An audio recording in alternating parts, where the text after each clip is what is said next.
Donc bonjour à tous, bienvenue pour ce nouveau numéro de l'Exode-Call, j'espère que vous allez bien. Donc aujourd'hui, nous allons attaquer un grand classique. Parmi les choses qu'il faut savoir en classe préparatoire, notamment en deuxième année de classe préparatoire. Et donc ce gros classique est le suivant, montrer que toute matrice symétrique réelle est diagonalisable. Je suis certain que beaucoup d'entre vous connaissent ce résultat, sans pour autant connaître la démonstration. Il y en a beaucoup qui ne savent pas forcément comment s'y prendre, ne se souviennent pas comment on démontre ce genre de résultat. Et donc je me suis dit que ça pourrait être intéressant de le proposer en Exode-Call. Et à la suite de cet exercice, je pourrais parler de quelques généralisations qu'on pourrait faire, notamment sur les matrices hermitiennes. J'y reviendrai à la suite de la résolution. Parler de quelques petits exemples, notamment aussi montrer que une matrice symétrique, si elle est complexe, elle pourrait ne pas être diagonalisable. Ok, donc voilà, c'est ça que je vous propose aujourd'hui. Donc n'hésitez pas à faire une petite pause pour vérifier si vous avez encore bien en tête une démonstration qui serait valable pour montrer ce résultat, à savoir qu'il existe plusieurs démonstrations de ce résultat. Moi je vais juste vous en proposer une qui pourra ensuite se généraliser dans le cadre des matrices hermitiennes. C'est pour ça que voilà, je vais pas vous proposer n'importe quelle démonstration. Et puis voilà. Donc n'hésitez pas à faire une petite pause pour essayer de résoudre par vous-même avant que je ne dise quoi que ce soit. Hop. Ok, alors la première chose que je vais faire, c'est que je vais me donner une matrice symétrique réelle, donc soit S, matrice, disons n fois n, symétrique réelle. Donc je rappelle qu'une matrice symétrique, ça a la propriété que sa transposée est égale à elle-même. Bon. Alors, la première chose que je vais faire, c'est déjà mettre en avant qu'il existe une valeur propre. Et ce que je vais aussi montrer, c'est que les valeurs propres d'une matrice symétrique sont réelles.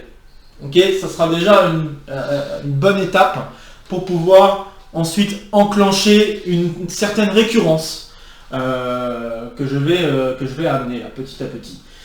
D'ailleurs, je ne vais pas diagonaliser n'importe comment. Je vais expliquer après comment je diagonalise exactement, vous allez voir. Mais à savoir que la diagonalisation ne va pas se faire n'importe comment. Donc ça veut dire que on peut faire une diagonalisation très particulière. Bref, donc pour montrer qu'il y a une valeur propre, ce que je vais faire, c'est que je vais regarder le polynôme caractéristique. Et le polynôme caractéristique, là, grâce à un théorème fondamental de l'algèbre, qu'on appelle donc théorème de D'Alembert-Gauss, eh bien je peux dire qu'il a au moins une racine, puisque de toute façon ce polynôme est de degré non nul, de degré non nul, donc supérieur à 1. Donc ce polynôme est scindé dans les complexes,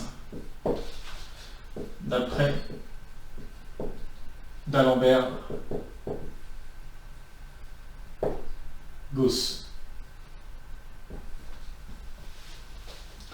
Donc voilà, donc ça m'amène déjà au fait qu'il existe une valeur propre. Ok, donc S admet au moins une valeur propre lambda a priori dans les complexes. Ok, alors maintenant je veux démontrer que n'importe quelle valeur propre est réelle. D'accord, donc montrons que toute VAP lambda de S est réelle. Alors n'hésitez pas à faire une petite pause à ce moment-là pour essayer de le montrer par vous-même. Voir si vous en êtes capable. Ok, alors pour montrer ça, ce que je vais faire, c'est que je vais jouer sur une petite opération avec le vecteur propre. Une opération qui fera penser au produit scalaire. Mais ça ne va pas être tout à fait le produit scalaire. Donc ce que je vais faire, c'est comme j'ai une valeur propre, j'ai un vecteur propre. D'accord, donc soit x, donc non nul, vecteur propre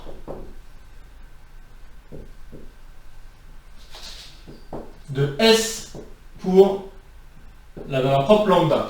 A priori, ce vecteur propre est un coefficient complexe. Je le précise. Puisque la valeur propre est complexe, rien n'empêcherait que le vecteur que j'ai choisi soit un coefficient complexe. Et l'opération que je vais faire, c'est la suivante. Je vais regarder la transconjuguée, la transconjuguée qui est en fait juste la composition de conjuguer le vecteur. Donc conjuguer le vecteur, ça veut dire juste que je remplace toutes les composantes du vecteur par les conjuguées, tout simplement. Puis je transpose. Donc je transpose et je conjugue mon vecteur x et je multiplie à ça la matrice S et la matrice X. Je vais regarder cette opération-là. Donc juste pour bien le préciser, quand je fais conjuguer de x, je conjugue tous les éléments pour qu'on soit bien OK avec ça. OK. Alors ce calcul, je peux le faire de deux manières différentes. La première, c'est directement en voyant que s fois x, s fois x, je sais que x est vecteur propre, blablabla, donc je sais que s fois x, c'est lambda fois x. Donc je peux écrire que tout ceci, c'est égal à lambda fois la transconjuguée de x fois x. Maintenant, lambda est un nombre complexe, il peut très bien sortir du produit, il commute avec les matrices, il n'y a aucun problème. Et ce calcul, c'est pas très difficile, parce que je me rends compte que ça va être x1 bar fois x1, x2 bar fois x2, etc., etc. Donc en fait, ce calcul, c'est égal à lambda fois la somme, pour i allant de 1 à n, des xi, et ça va être les modules de xi au carré, pour être plus précis. Puisque je vais faire xi fois xi bar, et ça c'est le module de xi au carré. Donc voilà, je me retrouve avec la somme des composantes mis en module et au carré, et cette somme de composantes, je sais qu'elle est non nulle. Pourquoi ? Parce que si cette somme était nulle, ça impliquerait que tous les éléments de la somme, tous les éléments de la somme, tout simplement, sont nuls. Et donc, parce qu'ils sont tous positifs. Et donc, ça impliquerait, si un module de nombre complexe est nul, ça impliquerait que tous les nombres complexes en jeu sont nuls. Et donc, le vecteur x est nul. D'accord ? Donc le fait que cette somme est non nulle, ça vient du fait que x est non nul.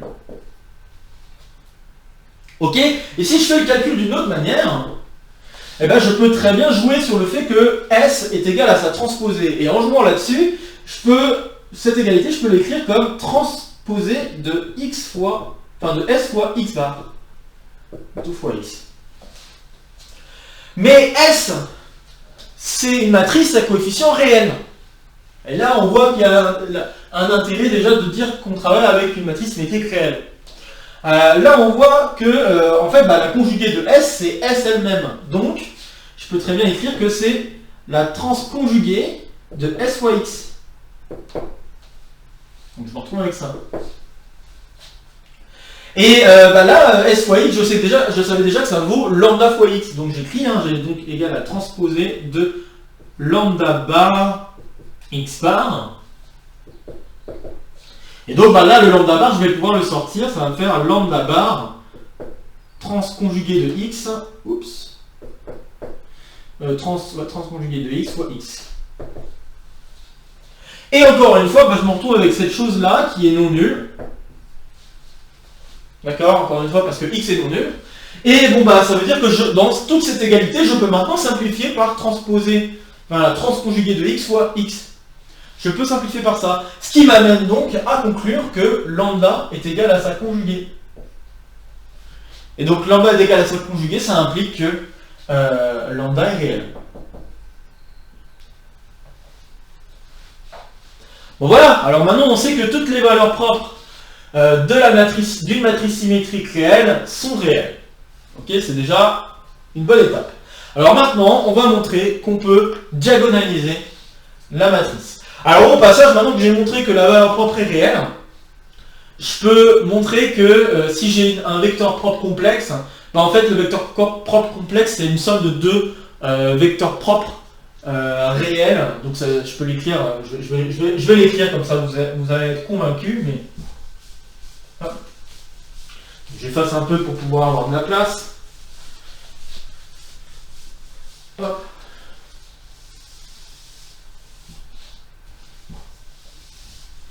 Bon, je vais tout effacer, c'est pas grave. Hop.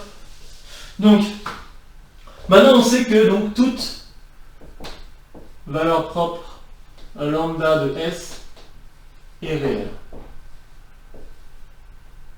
Ok. Alors ce que j'affirme, c'est maintenant on peut prendre des vecteurs propres réels.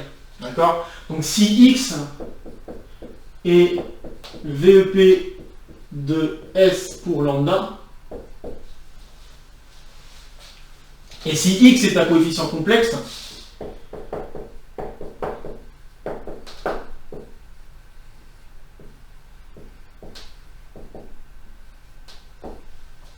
eh bien, X, je peux le décomposer comme un vecteur U plus I fois un vecteur V. Juste décomposition partie réelle, partie imaginaire. Et en faisant ça, bah, j'ai que S fois U plus IV est égal à lambda fois U plus IV. Et donc, bah, en regardant partie réelle, partie imaginaire, donc si je regarde la partie réelle, j'ai que SU est égal à lambda U. Et si je regarde l'imaginaire, j'ai que SV égale lambda V. D'accord? Donc tout ça pour dire que maintenant, quand j'ai une valeur propre réelle, j'ai donc un vecteur propre réel associé. Donc je peux travailler juste avec les vecteurs propres réels. Ok? Pas besoin de travailler avec des vecteurs propres complexes. Ok.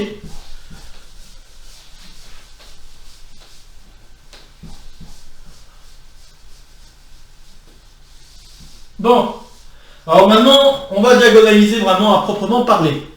Donc maintenant, on sait déjà qu'il y a une valeur propre lambda qui est réelle, hein, d'accord? Donc S admet au moins une valeur propre, une valeur propre lambda qui est réelle.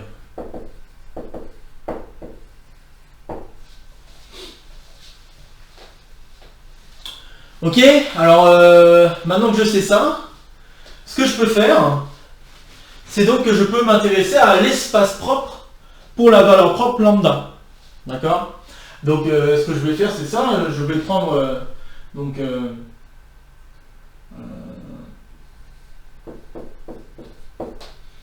je redonne la notation, donc ça va être l'ensemble des vecteurs propres de S. Donc, X vecteur propre de S. Donc, si vous préférez, X dans Rn tel que Sx égale lambda X.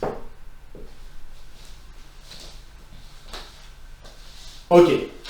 Alors, ce qu'on peut, je pense qu'on peut le faire directement, peut-être plus directement que par récurrence. Ce qu'on peut faire, parce que bon, je pensais à une récurrence, mais je me dis, bon, on pourrait peut-être y aller plus fortement. Ce que je peux faire, c'est regarder... est-ce que c'est une bonne idée?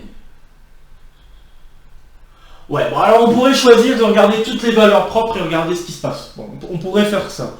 Là, ce que je vais plutôt proposer, c'est que je vais regarder cet espace vectoriel et je vais regarder son orthogonal. Ok? Alors son orthogonal au sens du produit scalaire.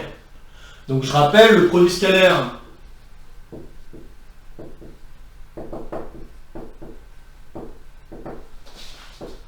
de Rn et bien si je fais x, y, ça c'est la même chose que transposé de x, y.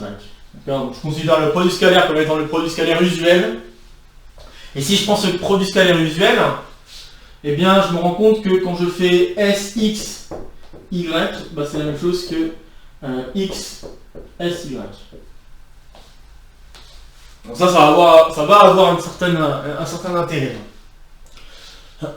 Ok. Alors donc maintenant ce que je veux, c'est donc considérer, je vais considérer f comme étant l'orthogonal de l'espace propre engendré par la valeur propre lambda. Ce que je peux d'ores et déjà montrer, c'est que cet espace-là, je sais que S, si je regarde ça, la multiplication par S plutôt, la multiplication par S de n'importe quel élément là-dedans, ça va être stable. Ok? Donc ce que je peux montrer déjà, c'est que donc S. Alors, si je prends donc soit Y dans E lambda S orthogonal, hein, donc dans F, je veux montrer que SY est aussi dans F. Ok. Alors, dire ça, ça équivaut à dire que, que pour tout X, je vais y aller. Donc, pour tout X dans E lambda de S, le produit scalaire de Y avec X vaut 0. Alors maintenant, si je regarde SY avec X, ben je vois que c'est la même chose que Y fois SX, qui est la même chose que lambda fois YX.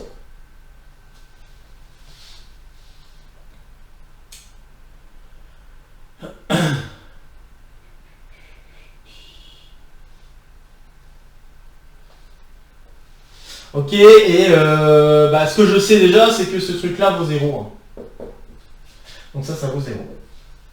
Donc voilà, j'en conclus qu'en effet, SY est aussi dans E lambda de S orthogonal.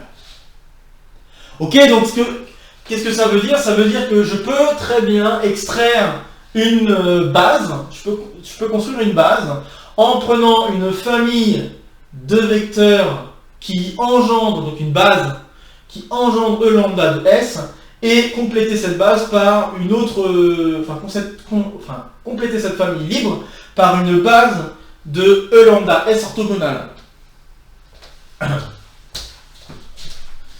Ok, alors, et en plus, ce que je peux faire, c'est que je peux construire une base qui va être orthogonale, qui va avoir une certaine orthogonalité. Donc, ce que je peux faire, c'est la chose suivante. Donc, je vais l'écrire. Donc, soit B1 une base orthogonale, on peut même l'orthonormaliser en fait, hein, donc disons, je prends B1 une base de E lambda S et B2 une base de F. Je peux, en utilisant l'orthonormalisation de Gram-Schmidt, d'accord, donc en utilisant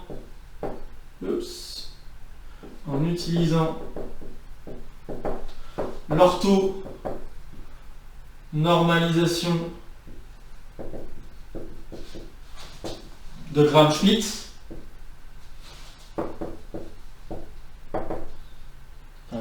dt. Donc en utilisant l'orthonormalisation de Gram-Schmidt, je peux me ramener à une base orthonormale C1 de E lambda S et une base orthonormale C2 de grand F. Ok. Et ce que je vais maintenant affirmer, c'est que si je considère la base B comme étant, je prends les vecteurs de C1 et les vecteurs de C2, donc je vais l'écrire comme ceci, C1, C2, donc une espèce d'union. Cette espèce d'union, c'est juste pour dire je prends les vecteurs de C1 et je prends les vecteurs de C2. Et cette base-là, elle est orthonormale. Est une base orthonormale.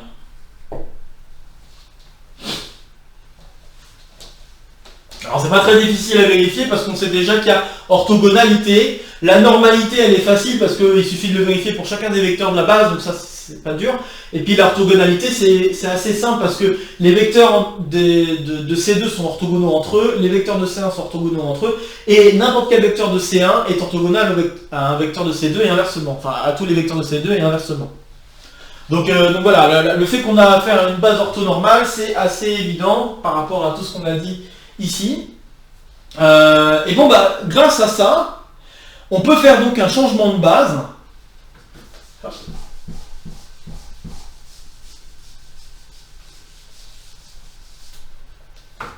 Donc si je note O ce changement de base, hein, la matrice correspondant à ce changement de base, donc en notant O, la matrice correspondant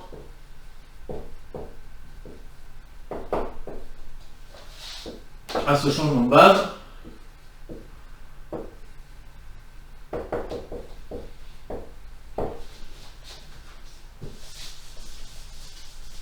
eh bien on va pouvoir écrire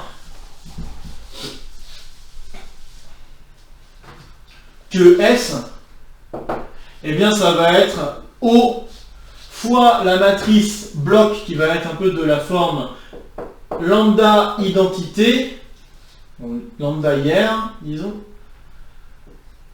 et puis on va avoir une certaine matrice S' fois O moins 1.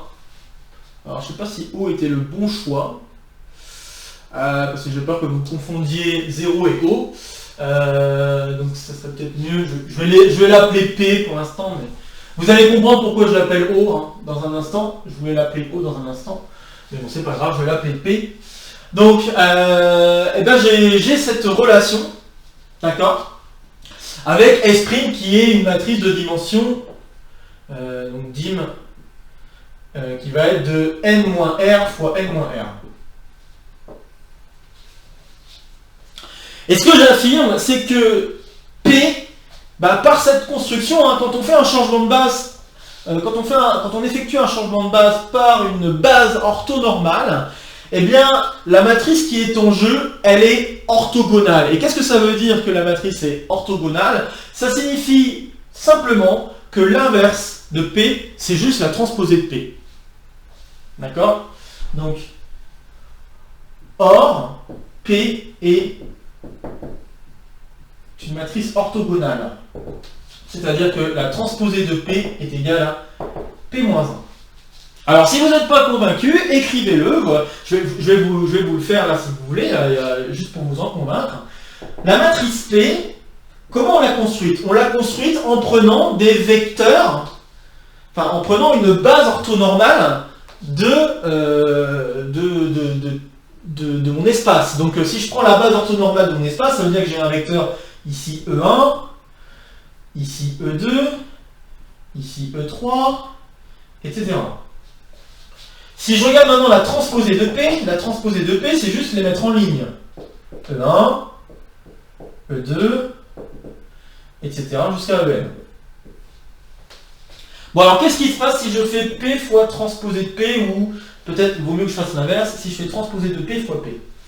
Donc si je fais transposée de P fois P, qu'est-ce qui se passe? Eh bien, je suis en train de faire des produits scalaires. Je suis en train de faire le produit scalaire de E1 avec E1, là.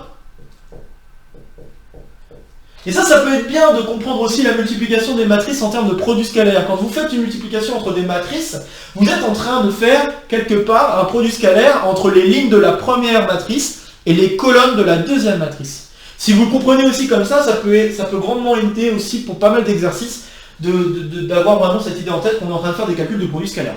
Donc on se rend compte en fait qu'on est en train de faire le vecteur E1 scalaire, le vecteur E1. On est en train de faire E1 scalaire E2, donc E1 scalaire E2 ici, etc. Puis ici je vais avoir E1 scalaire EN. Bon, et puis vous avez deviné, E1 scalaire E2 vaut 0, jusqu'à E1 scalaire EN vaut 0, donc en fait EI scalaire EJ vaut 0 pour tout i différent de j, et EI scalaire EI vaut 1 parce qu'on a à faire une base orthonormale. Donc ça implique que la transposée de P fois P, bah, ça va exactement donner l'identité. Et donc ceci montre bien que par ce changement de base orthonormale, et c'est là la subtilité en plus que j'ajoute au résultat de diagonalisabilité, c'est qu'on peut diagonaliser à l'aide d'une matrice orthogonale. Okay, donc là j'ai un changement de base par une matrice orthogonale, et ce changement de base par une matrice orthogonale, c'est juste en faisant un changement de base via une base orthonormale. Si on fait ça, eh bien on a ce qu'il faut. Ok, donc P est orthogonal. Alors maintenant, en espérant vous avoir bien convaincu que P était bien orthogonal, maintenant ce que j'affirme, c'est que la matrice S', elle est symétrique réelle. de plus S' est symétrique réelle.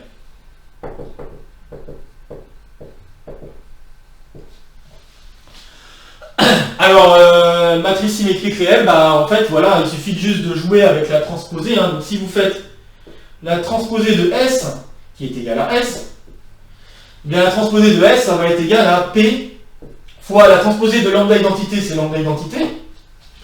Et quand vous transposez tout ça, bah, ce que vous allez obtenir, c'est juste la transposée de S' ici. Hein. Puis ici, vous avez la transposée de P, encore une fois, qui apparaît. Bon voilà, donc en jouant juste sur cette transposée, donc la transposée de P. Donc je rappelle que quand vous transposez un produit, normalement j'inverse tout. Hein. Donc ça veut dire que transposée de tout ce produit, c'est égal à transposée de lui fois transposée de lui fois transposée de lui en échangeant vraiment la place de tout le monde. Sauf que transposée de P, ça fait P.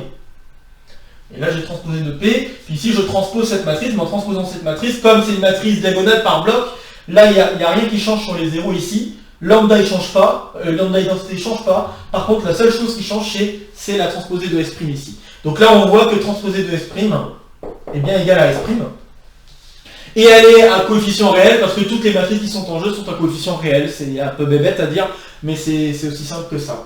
Donc, et S' est à coefficient réel, de manière triviale, disons. Triviale. Bon voilà, je peux conclure donc par récurrence. Donc on conclut par récurrence. Récurrence forte si vous voulez. Hop. On conclut par récurrence forte que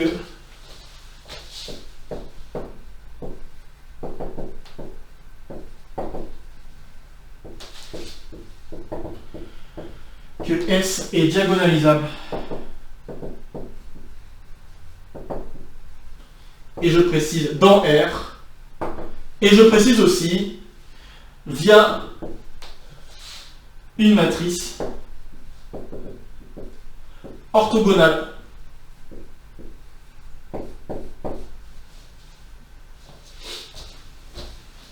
Et voilà, j'ai terminé la preuve donc du résultat énoncé.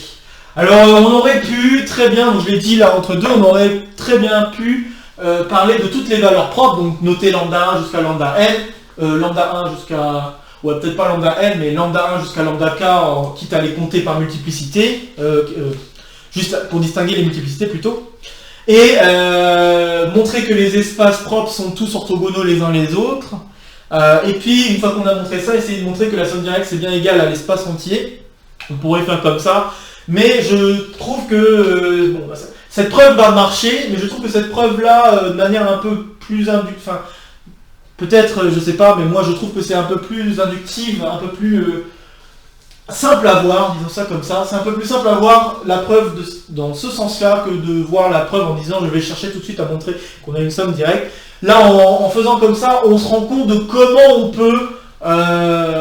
peut diagonaliser une matrice symétrique, d'une certaine manière en tout cas, comment on peut, je connais une valeur propre, une fois que j'ai une valeur propre, je prends l'espace propre, une fois que j'ai l'espace propre, je prends l'orthogonale, je cherche une base pour chacun des deux espaces, et une fois que j'ai fait une base pour chacun des deux espaces, je regarde la matrice que j'obtiens, et j'obtiens une nouvelle matrice symétrique plus petite, et je recommence le boulot sur la matrice plus petite. Donc ça me paraît plus, je sais pas, peut-être plus naturel de faire une preuve par récurrence ici, mais à vrai dire, si vous avez une preuve directe avec la somme directe des espaces propres, ça marchera aussi. Je pense qu'il n'y a pas de problème. De toute façon, il existe plein d'autres types de preuves, même pas forcément en jouant avec cette matrice, hein, avec ce jeu de matrice. Mais je pense que voilà. Là, ce que je voulais aussi appuyer, c'est le fait qu'on est en train de faire un changement de base via une base orthonormale, et c'est ça qui fait qu'on va pouvoir diagonaliser à l'aide de matrices orthogonales. D'accord, donc là c'est juste avec une composition de matrices orthogonales de chaque côté, hein. Vous pourrez vérifier par vous-même que là vous allez avoir P fois Q fois R, je sais pas, et ici vous allez avoir transposé de P, transposé de Q, transposé de R, transposé de Q, transposé de P, et donc bon voilà, la transposition des deux ça va bien marcher, hein, il n'y a pas de... Voilà. Ok. Bon alors, première chose, est-ce que ce résultat serait vrai si je parlais de matrices symétriques complexes? Et la réponse est faux. Non, si je travaille avec une matrice symétrique complexe, je peux très bien avoir une matrice symétrique complexe qui n'est pas diagonalisable. Je vais vous en donner un exemple. Un exemple qu'on peut retrouver très facilement. Hein. Il suffit de taper ça vite fait sur Internet. Je pense que cet exemple, ça fait partie des classiques à avoir en tête. Et encore une fois, je donne des exemples parce que c'est très important d'avoir en tête des exemples et contre-exemples juste pour pouvoir se persuader que ce qu'on dit, c'est vrai ou faux. Pendant une colle, pendant un oral, même pendant un DS, etc., un devoir, si à un moment on écrit quelque chose et qu'on n'en est pas sûr, jouer avec des exemples de référence, ça peut être vraiment une solution pour s'assurer qu'on ne dit pas de bêtises. En tout cas, a priori, qu'on ne dit pas de bêtises. Après, bien sûr, voilà, il y a des propriétés qui peuvent nous venir un peu en tête et puis on n'en est pas vraiment sûr et puis les exemples permettent de conforter ce qu'on est en train de dire. Bon, là, ça peut être un petit peu problématique. Mais au moins, avec ces exemples de référence, on peut vérifier assez facilement si on dit une bêtise, une très grosse bêtise ou pas, quoi. En fait, c'est ça. Donc là, en effet, une matrice symétrique complexe n'est pas nécessairement diagonalisable. Donc, une matrice symétrique complexe n'est pas généralement diagonalisable.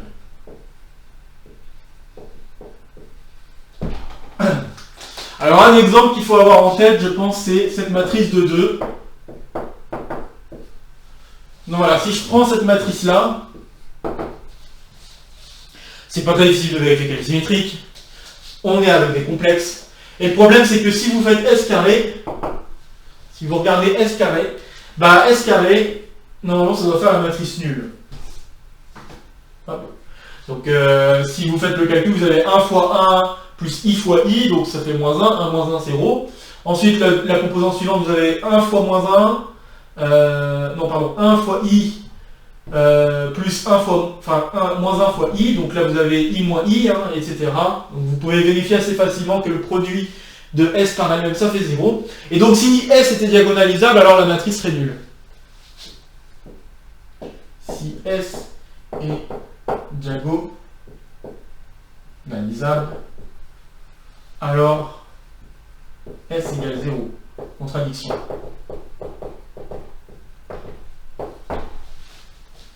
Donc voilà un exemple d'une matrice symétrique non réelle, hein, qui n'est pas diagonalisable. Okay. Mais, comme je le disais au tout début, on peut quand même généraliser un peu la preuve que j'ai faite pour les matrices symétriques réelles. On peut montrer en fait le résultat pour toute matrice dite hermitienne. Alors c'est quoi une matrice hermitienne ?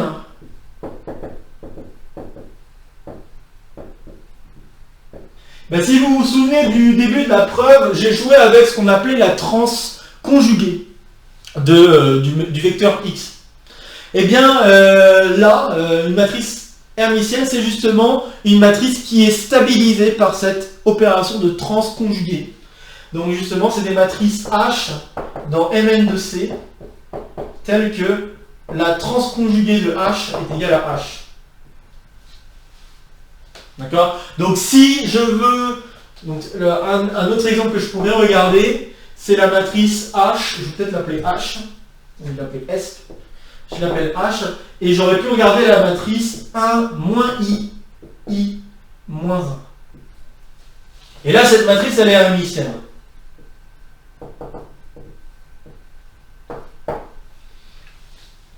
Et donc, en fait, le résultat que j'ai énoncé ici, on peut le réénoncer dans le cadre des matrices hermitiennes. On remarquera qu'une matrice symétrique réelle est hermitienne. D'accord ? Donc, toute matrice symétrique réelle est hermitienne. Ouais, parce qu'en fait, quand vous faites la transconjuguée d'une matrice symétrique réelle, ça revient à faire juste la transposée de la matrice symétrique. Et transposée de la matrice symétrique, c'est elle-même. D'accord ? Donc voilà, il n'y a aucun problème. Une matrice symétrique réelle est hermitienne. Et donc le résultat qu'on peut énoncer plus général, c'est le suivant. Ce qu'on appelle aussi théorème spectral, hein, d'ailleurs, hein, parce que, bon, je ne l'ai pas dit, mais ce résultat peut s'appeler théorème spectral. Mais c'est pas la plus forte, le vrai théorème spectral, le bon énoncé de théorème spectral, c'est avec les matrices hermitiennes. Et donc on peut montrer que, donc c'est, je sais pas, je vais appeler ça théorème spectral.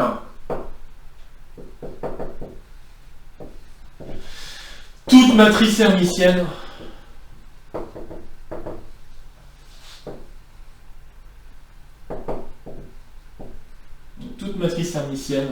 est diagonalisable. Alors, est diagonalisable, et en plus on peut préciser que ça va être diagonalisable par des matrices unitaires.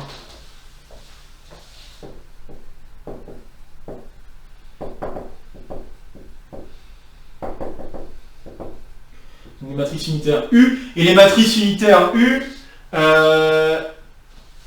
en fait ça va être des matrices telles que leur inverse, c'est justement la transconjuguée, ok? Donc c'est-à-dire que U-1, c'est égal à la transconjuguée de U. Exactement, c'est un peu ça, c'est la notion un peu plus générale de ce que c'est une matrice orthogonale. D'accord? Donc voilà, c'est ce qu'on appelle des matrices unitaires. Et en plus de ça, ça c'est quelque chose d'assez fort, en plus de ça, donc la diagonalisation, je vais l'écrire, hein, donc on peut écrire que H c'est U fois D fois transposé de U, transconjugué de U, pardon, devrais-je dire. Et un autre truc donc assez étonnant peut-être, ou assez fort, c'est que les valeurs propres d'une matrice hermitienne sont réelles.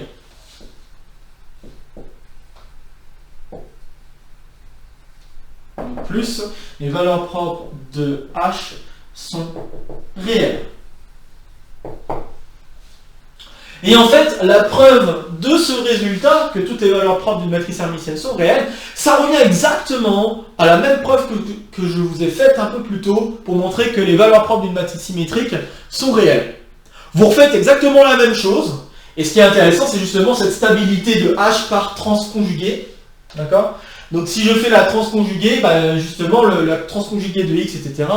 Là, si je réécris juste ce que j'avais écrit au tout départ, mais avec H, j'aurais regardé cet élément-là, et cet élément-là, je pourrais le calculer de deux manières différentes, ce qui me fera apparaître lambda et lambda bar, hein, et le lambda bar, je peux l'obtenir en disant, bah, H, c'est la même chose que sa transconjuguée, et donc bah, ça, c'est égal à la transconjuguée de Hx, plutôt fois x. D'accord, donc si je le vois comme ça, et ben voilà, c'est terminé, je vais pouvoir montrer que toutes les valeurs propres de H sont bien réelles, etc. Et puis ensuite, pour prouver la diagonalisation, à proprement parler, par des matrices comme ça, et bien ce que je vais faire, c'est que je vais travailler avec ce qu'on appelle un produit hermitien. C'est un peu la généralisation d'un produit scalaire. Ok, un petit peu plus compliqué que ça, mais voilà, donc je vais juste écrire une phrase pour dire que la preuve du théorème est assez analogue à la preuve qu'on vient de faire. Donc, la preuve du théorème est assez similaire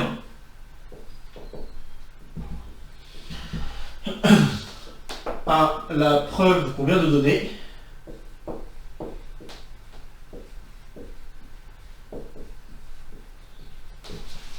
Il faut remplacer.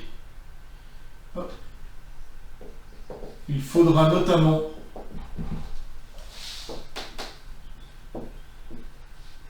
remplacer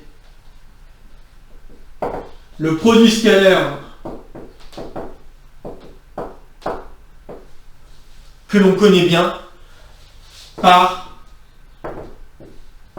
le produit qu'on appelle produit hermitien, en remplaçant juste la transposée de x par transconjuguée de x fois y.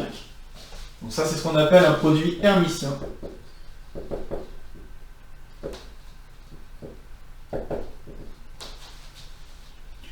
Hermitien.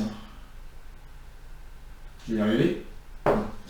Ok, un produit hermitien. Alors un produit hermitien, une des propriétés assez peut-être étonnantes ou pas, une des propriétés intéressantes du produit hermitien, c'est qu'elle est sesquilinéaire.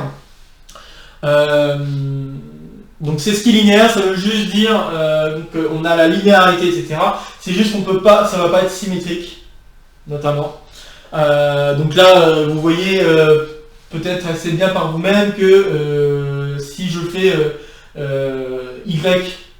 si je fais y fois x, ça marche pas, hein, ça ne donnera pas le même résultat a priori, d'accord? Et à vrai dire, ça ne donnera pas le même résultat.